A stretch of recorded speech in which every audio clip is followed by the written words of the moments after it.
Hey everyone, today I'm showing you one of the most useful calling features on the iPhone.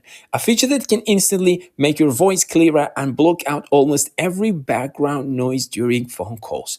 Let me show you how to turn it on because Apple really hid it.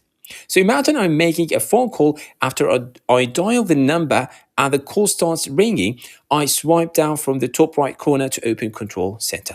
At the top of the screen, you'll see a small call panel, usually in orange because the microphone is active. Tap on it.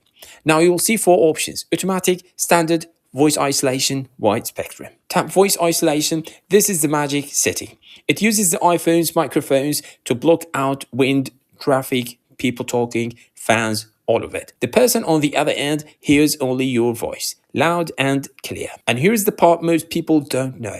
Once you turn voice isolation on, it stays enabled for all your future calls. You don't have to activate it every time. So if you make calls in noisy places, this one setting can literally fix your audio forever. Try it right now and you will instantly hear the difference. Your voice will sound cleaner and more professional on every phone call. Thanks for watching and I'll see you in the next one.